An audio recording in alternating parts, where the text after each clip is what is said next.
So how do you avoid toxic people in your future? Hey guys, Sarah K Ramsey here to help you find love and success after a toxic relationship so you can bounce back better. And people ask this question all the time, or we'll get on a call and they'll say, oh, what are like 2 questions I can use to avoid toxic people? Or, I want to Google 10 ways to make sure you never fall into a toxic relationship again, or how to know if you have a toxic boss, or whatever it is. And when people ask me that question, I hate to answer it because, when they say something like, oh, what are 1 or 2 questions you can see to avoid a toxic person?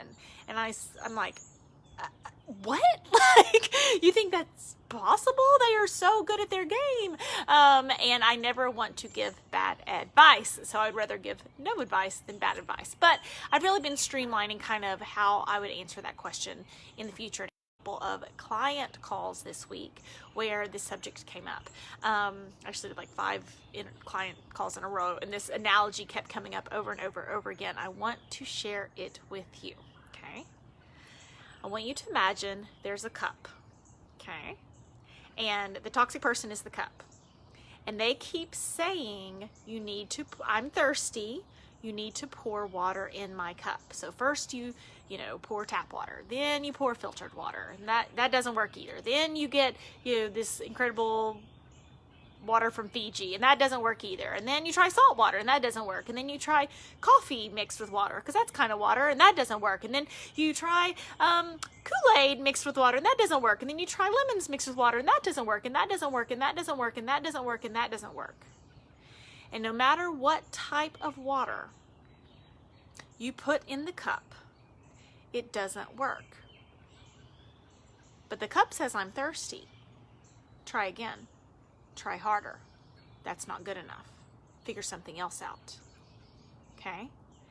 And the problem is not the type of water you're putting in the cup, not that you're pouring it in the cup wrong, but that there's a hole in the bottom of the cup. Right? And with toxic people, there is an emotional hole in the bottom of the cup that is always empty. So they are always thirsty. They're always needing more affirmation from you. They're always needing more attention from you. They're always needing you to give up something. They're always needing you to lose a little piece of yourself. They're always needing you to do the work of the relationship. And love to them, connection to them, friendship to them, it doesn't matter. It does not just have to be romantic relationships. A relationship to them is watching you pour in the water. They want to see you try to figure out what kind of water to put in the cup. That is relationship to them. And you're perplexed and you're like, oh my gosh, I just need to figure it out. Oh, I need to try harder. I need to figure out a different type of water. I need to change something about what I'm doing to, fix their thirst. But the problem is the hole in the bottom of the cup.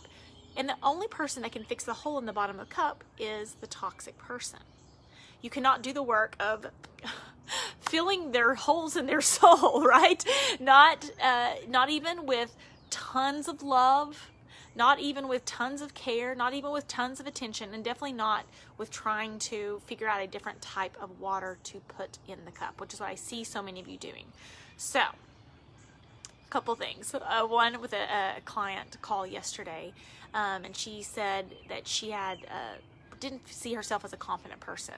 And I said, well, tell me something about your childhood. And, she said that as a child, her parents made her the advocate for the family, right? English wasn't their first language. And so as a child, she was the advocate of her family. And I said,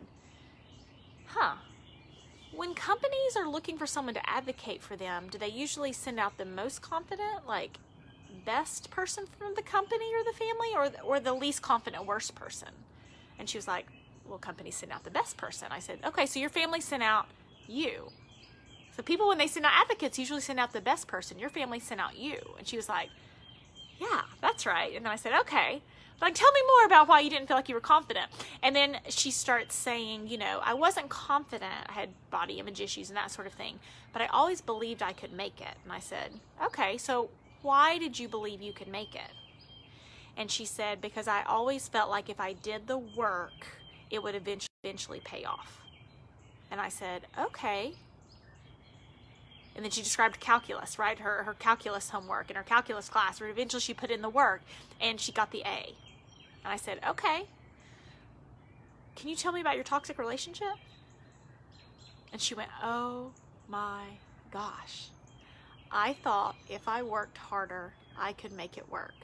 If I kept putting in the work, if I kept figuring out what water to pour in the glass, if I kept spinning my wheels, if I kept loving more, if I kept changing myself, if I kept accepting blame, if I kept apologizing, if I kept being loyal, if I kept all the things, eventually I could make it work. And then I told myself I was strong enough to take it, right? Well, yeah, I know, but they had a bad childhood, they need me, I'm strong enough to handle it. I'm strong enough to handle the moods. I'm strong enough to handle the bad behavior. I'm strong enough to handle whatever it is. And if you are strong enough to handle the exhaustion of constantly pouring water in that cup, despite there being a hole, if you can use that energy to build your own life, to build a future.